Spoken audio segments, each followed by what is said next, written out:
Chez Neodeal, nous pensons que LinkedIn est de loin le levier le plus efficace pour générer des leads B2B. Mais ce qui fait la différence, c'est la qualité de la stratégie qui sera déployée sur LinkedIn et les messages qui seront envoyés aux personnes ciblées. L'objectif de cette émission est de vous montrer comment bâtir une campagne de prospection performante sur LinkedIn avec des exemples concrets qui pourront vous inspirer.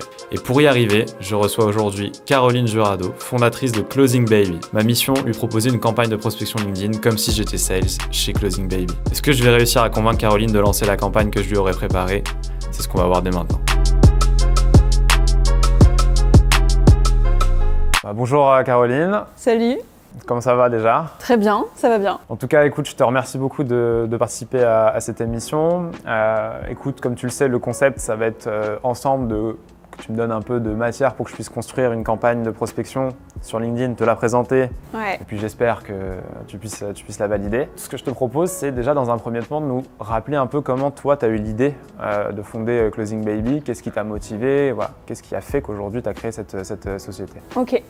L'idée est venue quand j'ai créé ma première boîte, c'était un SaaS B2B.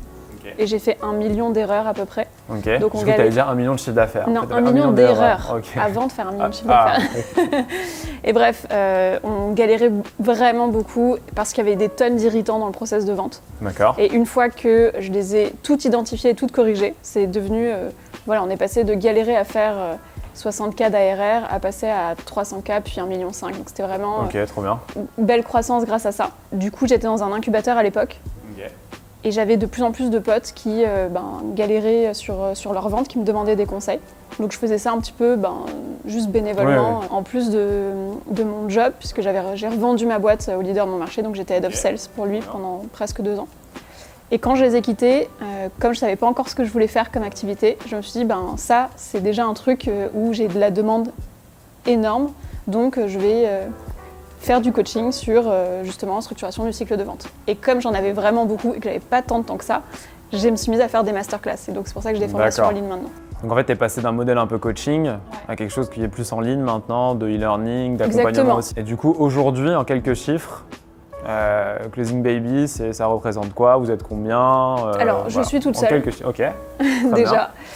J'ai accompagné une centaine de clients à date et ça fait entre 5 et 10K de chiffre d'affaires par mois. Si tu avais une mission en particulier à donner aujourd'hui pour Closing Baby, ce serait laquelle? Mon but, c'est d'aider les CEO à pouvoir vendre mieux le projet qu'ils ont. C'est vraiment, j'ai rencontré des tonnes de projets qui étaient merveilleux et qui en fait trouvaient pas leur public juste à cause des irritants, alors qu'ils répondaient à un vrai besoin. Tes clients aujourd'hui, c'est les CEO dans les entreprises ou ça peut être aussi les équipes commerciales? Comment tu travailles? C'est beaucoup plus c'est vraiment principalement les CEO parce que je target des entreprises qui sont quand même jeunes, qui sont entre 60K disons et 500K de chiffre d'affaires. D'accord, ok. Donc elles n'ont pas forcément des équipes commerciales qui sont très structurées. Okay. S'il y a une chose que tu apportes, tu vois, concrètement à tes clients, finalement en travaillant avec toi, qu'est-ce que je gagne moi, tu vois, en tant que CEO? En plus, je peux être un bon exemple, mais qu'est-ce que je gagne en tant que CEO à travailler avec toi? Alors, ce que je dis à mes clients, c'est qu'en travaillant avec moi, au bout d'1 mois de travailler ensemble, on peut tripler le chiffre d'affaires. Là, le but, c'est que je te présente une campagne sur LinkedIn.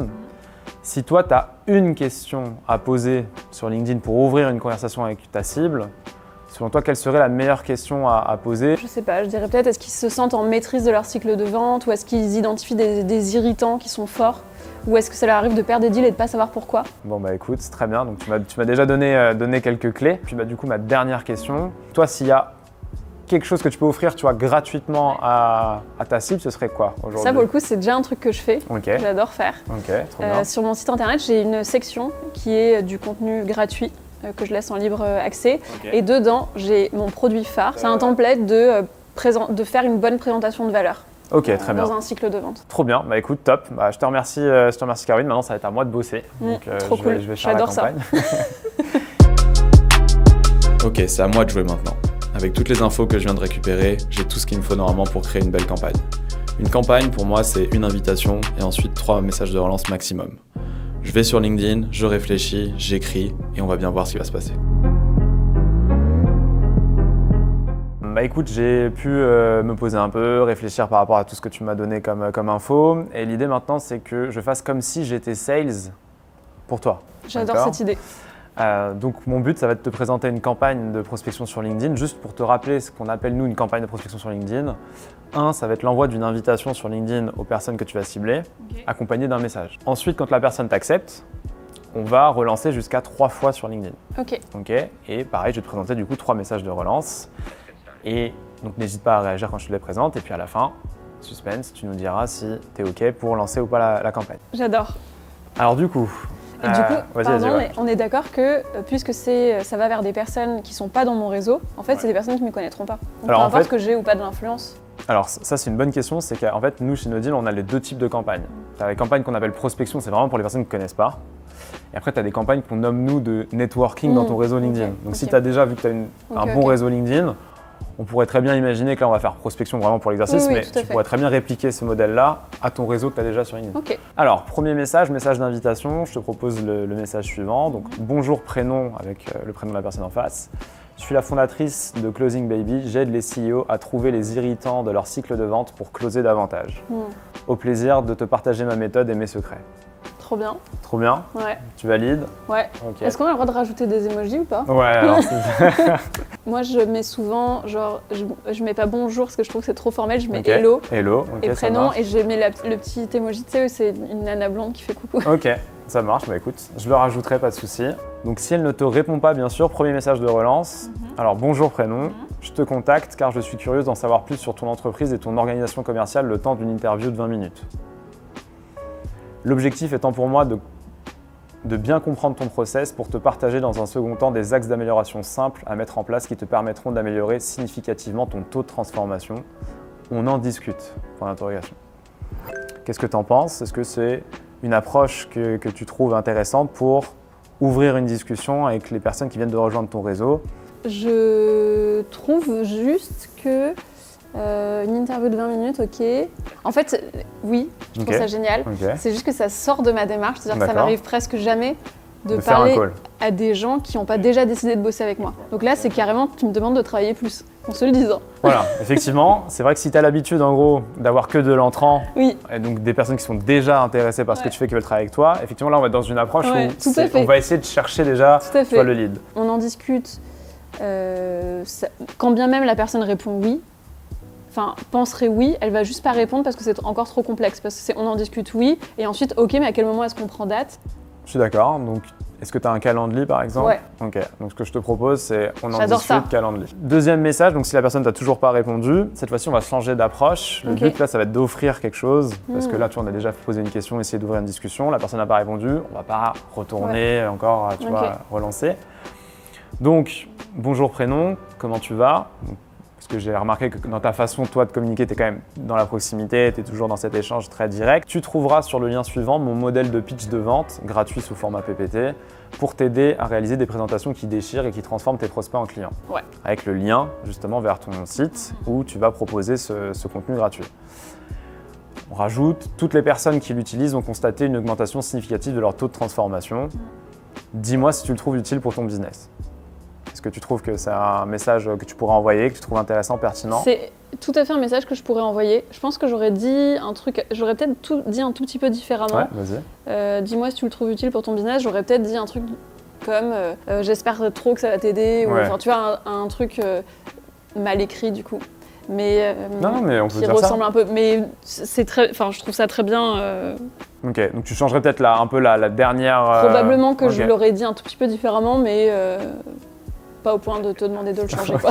Ça marche. Est-ce que si jamais on envoie cette campagne, je peux mettre dans le dernier message un lien vers ton mail en disant mais c'est lui qui a voulu qu'on tutoie, donc si jamais ça ne te convient pas, c'est lui qu'il faut insulter. Tu peux même mettre un lien vers la vidéo. Je pense t'envoies un lien vers la vidéo YouTube, comme ça il va comprendre comment on a imaginé le message. Mets en commentaire ce que tu as pensé du tutoiement. Voilà, exactement. Troisième message, donc nous, voilà, on va pas aller plus loin que 3 messages. On n'est pas là pour encore une fois harceler ou spammer les gens sur LinkedIn. L'idée c'est de leur montrer ce que tu peux leur apporter, mais de leur laisser aussi l'initiative de revenir vers toi. Là, on va conclure la campagne, donc avec un message du type « Bonjour prénom, jusqu'à présent nous n'avons pas eu l'occasion d'échanger. Pourtant, je suis convaincu que je peux te donner des conseils concrets qui te permettront d'améliorer les performances de ton cycle de vente. Au plaisir d'en discuter prochainement. » Donc tu vois, on laisse la porte ouverte, mais on fait comprendre à la personne que, en gros, voilà, ça fait 2-3 messages qu'on essaye d'envoyer. Pas de retour pour le moment, c'est pas un souci. Par contre, Là, on va signer. Tu vois, jusqu'avant, je signais pas les messages. Donc là, je rajoute Caro, ton mail et ton numéro de téléphone pour que la personne ait toutes les coordonnées pour te recontacter. Ok. Alors, moi, j'aurais dit, Vas-y. sur ce truc-là, on n'a pas encore eu le plaisir d'échanger, plutôt. Et ensuite, je suis convaincue que je peux te donner des conseils concrets qui te permettront... Ouais, j'aurais dit ça, ou alors j'aurais dit un truc du style « J'espère que le contenu gratuit que je propose te permet déjà de t'aider », enfin tu vois, un truc comme ça. De revenir un peu sur ce que tu avais dit précédemment. C'est ça. Okay. Et au plaisir d'en discuter prochainement. Ou alors, moi j'aurais mis « À bientôt, j'espère ». Okay. Et j'aurais jamais lâché mon numéro de téléphone parce que les gens sont fous et qu'ils m'appellent tout le temps. C'est vrai, c'est vrai. Et du coup, je préfère carrément Calendly. Ok. Ouais. Ça marche, bah écoute, très clair. Donc, j'ai des petites modifs à faire si je reviens quand même sur ce dernier message. Et du coup, bah écoute, on arrive au moment un peu… fatidique. Voilà, exactement. Où après avoir validé ensemble un peu cette stratégie, tu vas voir, on va te laisser 10 secondes pour réfléchir et pour lancer ou pas la campagne. Et l'idée, c'est qu'ensuite, quelques temps après ce lancement, si tu es OK, on fasse aussi un petit débrief. Voilà. Trop bien. Donc écoute, maintenant, c'est à toi de jouer. Bah écoute, je la trouve très bien cette campagne. Top, donc j'ai hyper envie de la lancer et de voir ce qui va se passer. Top, bah écoute, à toi de jouer. Exactement. Allez, go!